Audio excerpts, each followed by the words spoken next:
So welcome Nina to the Physics of Pranayama channel, the place for left-brained, right-thinking people. Ooh, I like I like. So would you consider yourself left-brained? It depends on the day.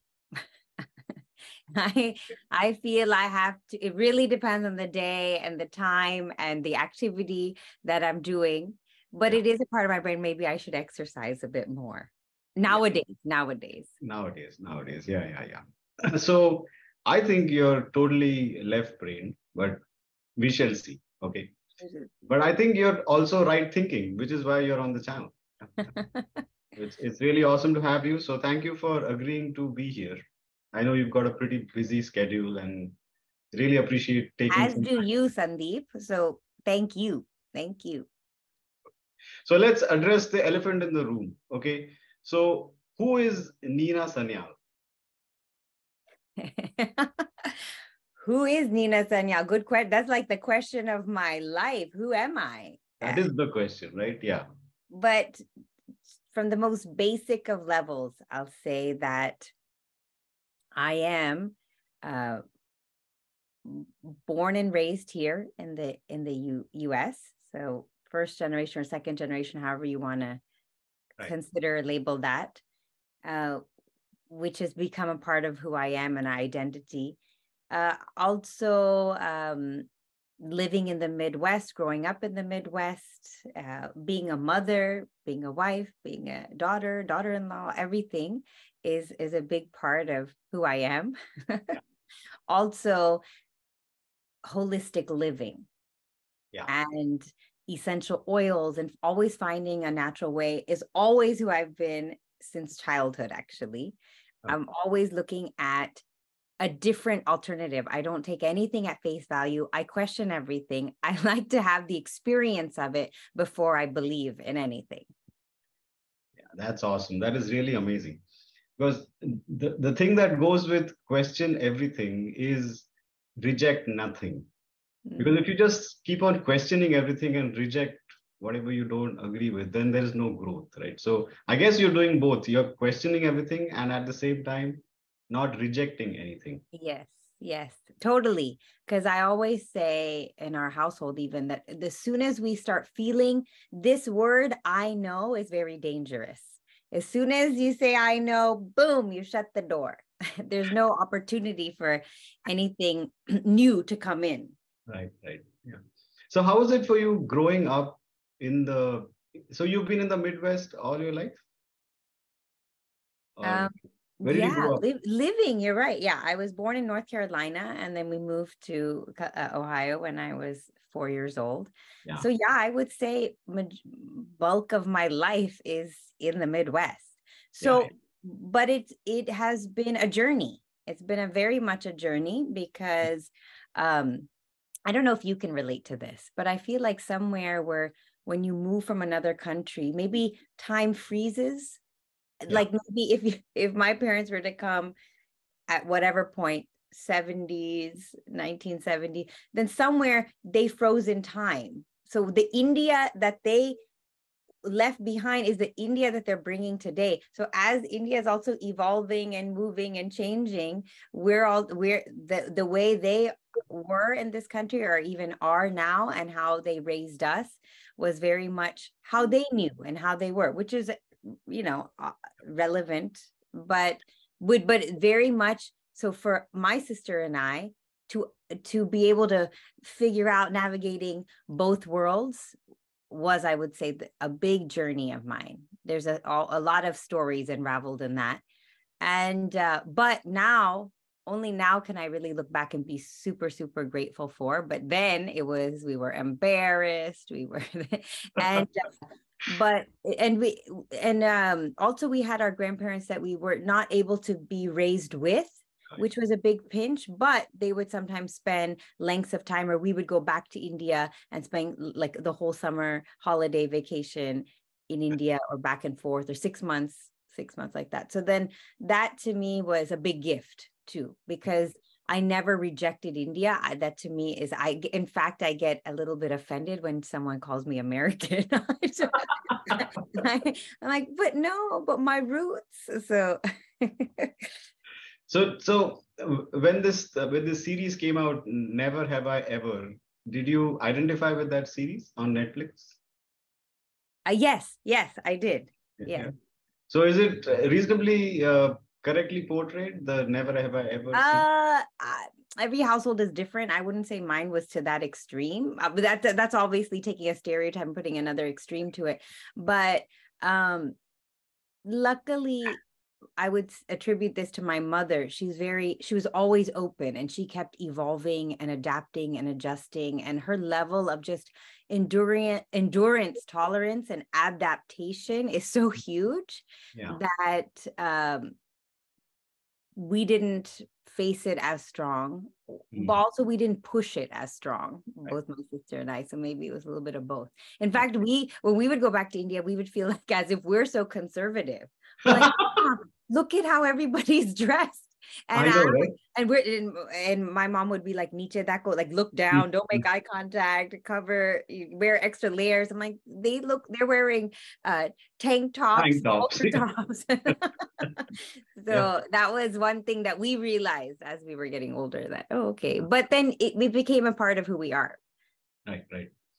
So growing up, like from Indian origin, parents, etc., was spirituality part of your upbringing? Was it practiced in the household even when you were kids? Yes, I saw my parents both, but more like daily rituals like pujas and chanting, but they definitely exposed us to everything. I'm Bengali, so my dad loves music and culture and reading and like literature. So he would read a lot and share so many stories with us. And I think my favorite time in our household is that we would call it tea time, but chai, basically like after work hours when everyone's coming home, and then there's all these random snacks on the table, and it's not even about the snacks and the tea. It's actually about the coming together, the sharing and the laughing and and just being able to unload. To this day, that is, my sister and I have always wanted to start something, or start even a cafe called Tea Time, because that was one of our most precious memories of just being together. So I don't know if you know, but on the Physics of Pranayama channel, we have this session called Chai and Why. So it's just a hangout over a cup. I love it. Well, that's what I think I was commenting on. And that's how we started talking about doing this, because I so connect to that. When I saw chai and why, I'm like, yes, my heart, it called out to my heart. I go, I totally get it. I get it. I love the concept. So being brought up Bengali was, let's say, fish part of the diet when growing up? Because Bengalis, I know they're totally in love with fish. Yes, absolutely. In fact, if you're vegetarian, they just assume you eat fish. Yeah, exactly. And if I don't, then they think I have some eating disorder. If I go, then literally it would pull my heart after a while, because I grew up eating everything. If it didn't move or breathe at some point, like, it was definitely not something that we did. We ate everything. But I noticed I always had vegetarian tendencies, and my mom would always joke like that. Like when she would be chopping veggies, even raw, I would always want to be hopping around her and chopping, and she would always tease me like I was a rabbit, bunny rabbit, just always wanting to try the carrots and the thing. So that way I always liked the veggies, but I didn't realize. So for me, only after going out to undergrad, my college years, did I start phasing into being more vegetarian naturally, gradually, like that. And then even that was very hard for me to admit. It was like when I came out being vegetarian, that's what it felt like, that I had to, everyone's like, what, Nina, you're not eating any meat? What's happening? Are you being vegetarian? Like, it was a concern for everyone. So I had to slowly say that I just don't feel like having today, maybe tomorrow. So I would just kind of get through it. Yes. But it was a big pinch not for my family adjusted, but when I would visit family abroad, then that definitely, no one, maybe even still to today, they don't fully understand why. Yeah. So in India, I mean, I grew up in India also. So in India, there's this, they give you an option, veg or non-veg, right? Always it's veg, non-veg. Even on the flight, it's veg, non-veg. Right? Yeah. And then at one point in my life, I would say exclusively non-veg. Right? It was like unheard of. And then over time, when I stopped eating meat, it was a, like you said, it was a big adjustment for even my brother and my dad saying, "What's wrong with you? Yeah. What happened?" Exactly. In fact, my filter was such that when I would look at a menu in any restaurant, then I would just sift through, go straight to like the chicken or the meat. I wouldn't even consider the vegetarian item. And now it's so opposite. Yeah. So when did it start change? When did you do your first, I want to say, spiritual course or learning or learn a technique that changed your life or something? The first one. I would say that my first exposure was maybe in middle school or high school, where it was more spiritual, less of a technique, but mindful reflection, or on self-awareness. And it was really, our first exposure was Chinmaya Mission, if you heard of Chinmaya. Oh, yeah. Right. So I think they do a lovely job with children and how they, make it so relatable. Right. And I was like, wow, I felt really drawn to how they would speak, and it was relatable, and I didn't feel bored, and it kept my interest, because usually I would be so used to very boring bhajans and things that were so sleepy, and then they were, so I had been exposed to that. So I'd seen throughout my life different individuals coming through, but I felt very connected. That was one seed. And then as I was in undergrad, I was exposed to then something more experiential happened, where I learned breathing exercise, like a breath work, like Kriya, Sudarshan Kriya, sky breath meditation, and Sahaj Samadhi meditation. So that is when... this was on campus when you're doing undergrad? This is when, Ohio State University. Oh, nice. So then I was first exposed there, or introduced to it. And I had no idea what I was signing up for. I thought it was a yoga class, and I thought, oh, that'll be good exercise. But I didn't realize it was over 6 days. Oh, yeah. 2 hours each day. And I just came in. I don't remember much of anything, except I did like I liked the instructor. Okay. I liked some of the stories and some of the talk. I could relate back to some of the discussions from when I was my childhood, that, I like these reflective questions. Right. And not that I remembered anything after I left, but I liked it. And then I felt like there was some sort of peace. I felt because at that point in my life, I didn't have a lot of stress. Yeah. I wasn't seeking it. It sought me out. And then when I did it, I already had things lined up for my next steps. I didn't have any, like, what am I going to do next? So there's really nothing I was looking for. Right. But the sense of rest and deep, deep peace I felt was something I had not before. And I had an appreciation for it. So whatever the teacher said, I blindly was like, okay, I'm doing this thing. And so tangibly, I felt like I had more energy, but others noticed, like my mother and others around me started noticing that I was less reactive, more responsive, that I have a very short fuse, and I have a temper. And not everybody realizes about me. There's a fire and a very sharp tongue. So if somebody crosses, it's like, so she started noticing a shift in that, where my presence was a little bit more settled, and she pulled it out of me. I had no idea. And that was kind of my first stepping into. Yeah. So this was what year? This was like freshman year, or? This would be, no, I was somewhere midway through, near the end, 2001. 2001, I see. Okay. It was Yeah, so it's a similar thing. So when I was at IIT, we also had, Baba and Kashi and all these people. Kashi was actually the guy in the room next to me when I was studying at the IIT. And I actually ran, unlike you who said, all right, I'm going to explore this stuff. I ran away from this stuff. I said, oh, these things, this cuckoo stuff doesn't work. Like, get out of my way type thing.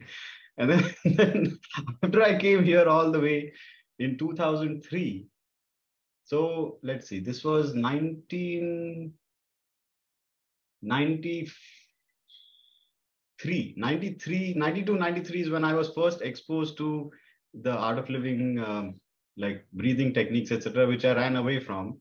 And then in 2003 is when I finally did the program. And since then it has been it's been life changing. Yeah. So you're quite lucky to be, at the right place at the right time with the right mindset saying, okay, let me explore this. And that mindset, I think, is the key to, whether we do some things that are life supporting versus not. Yeah, you're right. Absolutely. I think it's just an open mind and a willing heart.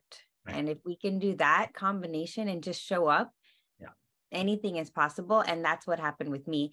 Actually, the person that I accidentally fell into it, the person that had told me about the course had a crush on my sister, was actually trying to get my sister there.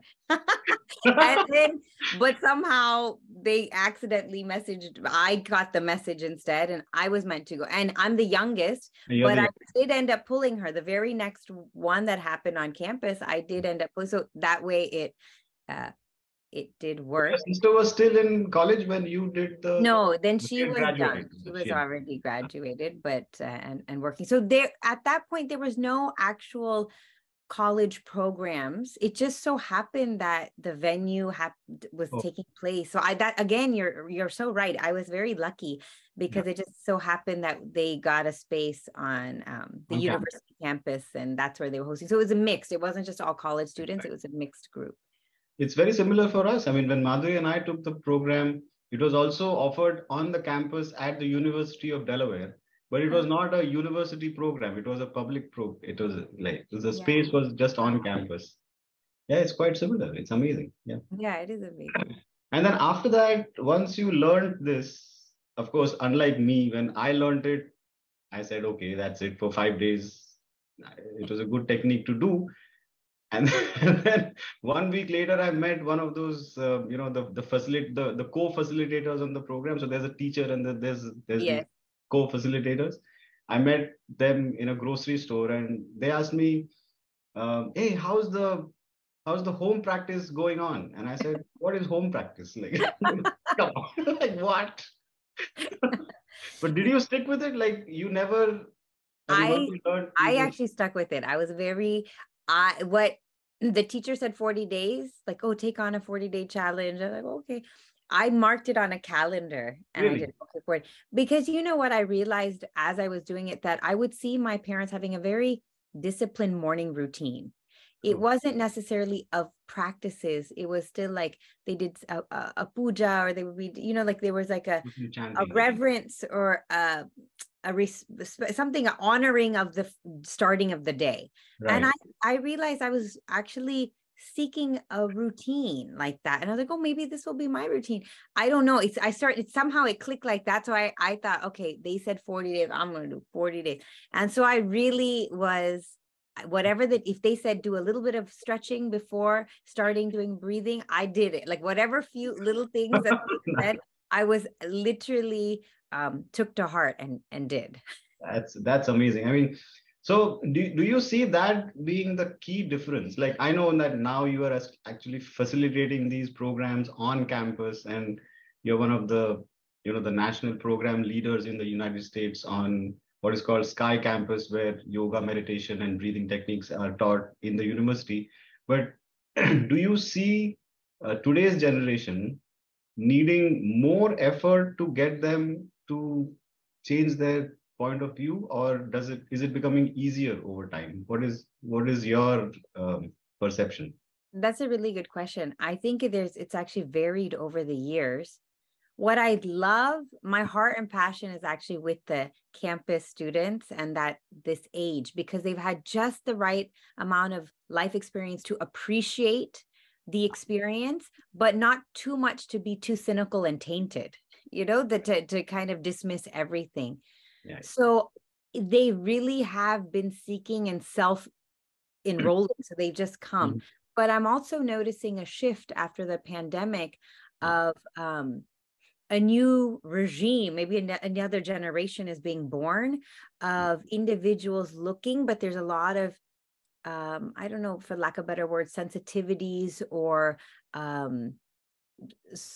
that social isolation has created more self-labeling of I am anxious, I am depressed, I am not able to connect, whatever that is, has been an inhibitor. So sometimes they're very weary or anxious, where I did not see that before. They would just, they were like, okay, what is this? I'm going to try. So it's mixed. Now I see still that, but I also see a little bit of hesitance from the newer incoming students that might be just coming into college, undergrad for the first time. Right. So it's been interesting. Now I feel like it's something shifting, but the need is more than ever. For sure. Yeah. Yeah. So if someone, hopefully they watch this thing and they say, okay, wait, what is the Sky Breath? No, what's it called? Sky Campus. Yeah, Sky Campus programs, but the retreat that we're referring to is Sky Campus Happiness. Sky Campus Happiness, right? So what is it, and how, if someone's interested to start this in a university setting, can you just give me some information that I can put on the description of the video, and then they can contact people? One is skycampushappiness.org. So you can find so many different programs. The biggest thing is that has been very successful on the campuses is that it's evidence-based breathwork. So there's so much science now. In the last few years, during the pandemic, there was a study that was published from Yale and Harvard, and that is what made our program really boom and grow exponentially in size to a way where we need more instructors and we need more people really honing in on more and more universities. If you happen to see this and you're like, what is this? I want to explore it. I think first see if there's a Sky Campus Club on your campus. There's a good chance there might be. And if not, then you can always message one of us. You can we're on Instagram, our handle Sky Campus Happiness, however you want to find us. We're even on TikTok. And then you can just message us, DM us and say, hey, I want to be a part of it. How do I bring this to my campus? And we have a whole team that will help you figure out how you can get it on your campus. But the biggest part is you do it first and feel the benefits of it. We've had a lot of students that helped organize before their first retreat, where they haven't even done it or experienced it yet, but they helped organize it. So it's very possible, very doable. And the community that is born out of it is so beautiful, because I feel like I've seen unfold in front of my eyes friendships, roommates, marriages, all kinds of things happen where that's actually really gratifying to see too, how tight the community becomes and you become your own support system. Because when you're on campus, sometimes you don't have your family nearby always, and you want to have a positive community to plug into. And I feel and there's a power in having a positive community too. But you were local, so your university was local to where you were? Yeah, my university is local, but I lived on campus. So even though I was like a 20 or 30-minute drive away from home, which was great. I got to go home and do laundry and stuff. Yeah. But I also got the taste of living on campus and being away from home, which was a big transition in itself. But yeah, I've never actually, as many times as we've attempted to, somehow we've always stayed near family. Which now I'm realizing is such a gift and blessing. But at that time, of course, when you're young, you don't realize it to be until after. So it's just convenience, right? When you're young, home is where you go for food and somebody does your laundry and you're done. And then you go back. Yeah, exactly. Yeah. So you said, the, the campus program builds community and then maybe life partners, etc. So is that how you guys met, you and your husband? Oh, actually, no, I met my husband. No, actually, no, we met on our own before I had taken the course and Okay. then like the workshop, but we did meet on campus at Ohio State University, and both our older sisters were friends. So when I was in high school, I hadn't even got into the campus yet. I had met him once or twice, but never. And then it was just kind of like a friendly passing that, a sister's friend, sister's friend's brother type thing. Mhm. And so the journey of our friendship started before, but then also has continued, because after I did this workshop, then obviously I wanted my loved ones to do it. So my sister was the first one I brought. Yeah. Yeah. And then slowly it was one by one, my father, my mother, and my father and husband now did the course together. So my mother's journey and my husband's journey, I guess boyfriend sounds so weird, but yeah, at that point, their journey on doing their own, whether it was the first course, learning Sudarshan Kriya, whether it was doing a silence program, all their firsts were together. Oh, nice. Yeah. Also, Sahaj, And also the meditation. Sahaj, they did separately, Yeah. actually, because they did it, he did it Yeah. in a bigger group setting. Right. No, that's awesome. And then, so what I feel is like this Sky Campus program is the best kept secret out there. It is incredible. I mean, it's so powerful, but hardly anybody knows about it. And it's time we change that, I think. Totally agree. The And more buzz we can create about it, because one of the biggest things I love about it is just seeing everyone get comfortable in their own skin. yeah. And then really having their own inner leader, inner transformation, inner blossoming, whatever you want to call that to be, because leader doesn't mean you have to be leading a group or leading, but in your life, are you owning your own life? And that's what I see as being such a huge gift that one can give ourselves. And for me, the journey is always continuing. I'm still continuing, even as a facilitator. It's a ever evolution. There's no end to the depth. Yeah. One can dive deep within ourselves or even reflect that out. So the younger or the earlier we can Earlier be you start, yeah. it, I think the better. And then it just soars in all aspects of your life. Right. And for me, that was a big journey, because how we started, I was first generation. I was the only one looking a little different in my school, with In Midwest, for sure. in the Midwest for sure. So then there was no even Hispanic or Latina community as much. There was, so I had a hard time being comfortable in my own skin. Plus in the Desi community, anyway, people talk about skin color so much. And my mother and my sister are super fair complected. So anyway, my sister always came off as Italian or something else with a lighter complexion. But in the Desi community also, there was commentary on my skin complexion, so much so. And so then society started building what I thought would be what I should be like or look like.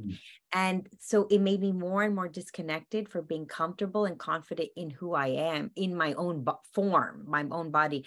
And that was a journey for me.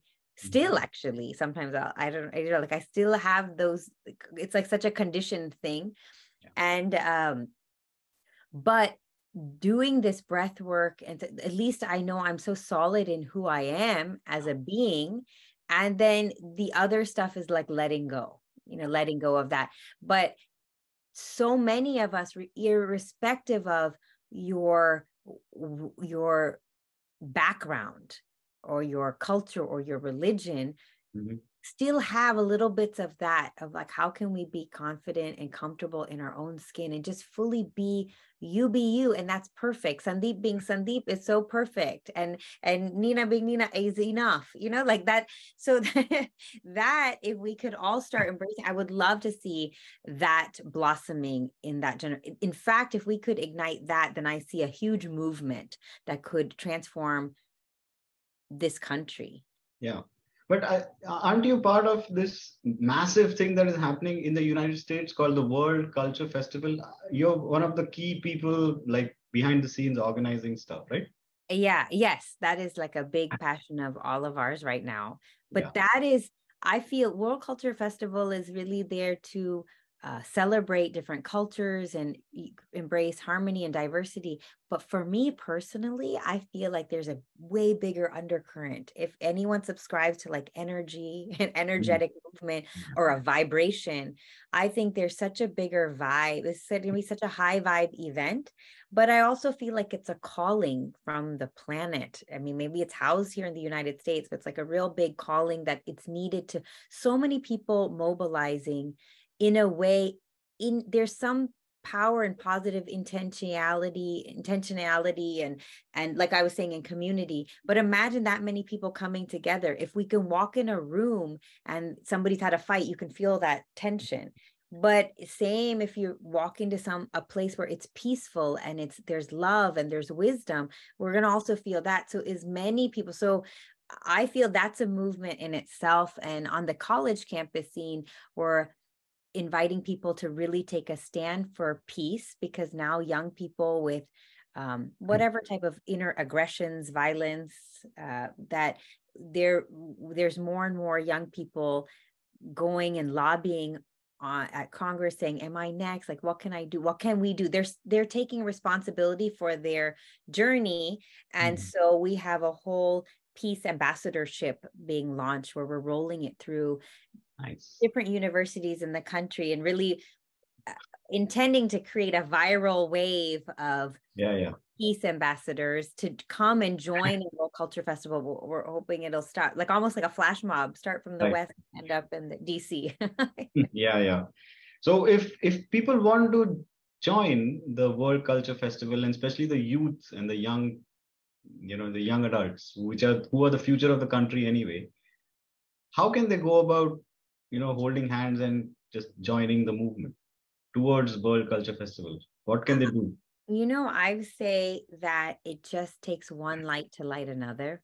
And like I said before, if there's an open mind and a willing heart, that's step one. And that's it. And if you're like, yes, I want to be a part of that, then you're already stepping into a battalion of people like making this happen or moving the energy towards making it successful. And so anyway, it's a free pass. So I would go to But how do they get the free pass? That's the question. How do they? Is there a website they can go and look it up? You can go to worldculturefest.org. Oh yeah, okay. Saying that correctly, and then also going to any social media outlet. I would say the biggest thing we can do now, however we want to think of social media, but in my lens, I like to think of it as positive. It doesn't have to be, because wherever your awareness goes, it's going to grow that way. So I like to somehow my feed, I like to fill it with positive things or seeing people do positive things and sharing that. And which is why I always love supporting whatever you're doing, because I feel like it's high vibe and fun and uplifting and motivating and inspiring. So, but similarly, I feel like we can all do that. And if we can it just takes one to just start doing that, get a pass, go there, invite a friend, and that's it. That's enough. And then there's even more ways you can dive deeper. There's even a World Culture Fest handle on Instagram, and you can just message there. And because if you can look at it beyond performances, but just being there, I feel like it's history making in the making, and you're just going to be a part of something so big that only can be experienced if you're physically there. Right. Yeah. Awesome. Okay. So what can we do? So as the Physics of Pranayama people, the Physics of Pranayama is an all-enclosing thing. Like I can do whatever the heck I want under this umbrella. So what more can we do for the young adults in this country? Like if there's some specific topics you would like us to address or whatever. I love that. That's a very good question. I think there's a lot of topics. One would be around, this is what I get asked the most, so I'm just bringing that up. One is confidence. Like how to have the confidence to do anything in life, approach And this actually number one is relationships. The confidence is second, because relationships is what I get number one questions about. But the second is like, how do I have the confidence to approach a person or bounce back from a breakup? So how do you, so resilience would be a topic I'd love to see addressed in different ways, because I'm noticing from maybe the time our parents had issues and you could see their level of resilience to the time we are and to the time now. It is so different. We're like, who can't bounce back? We're like stuck.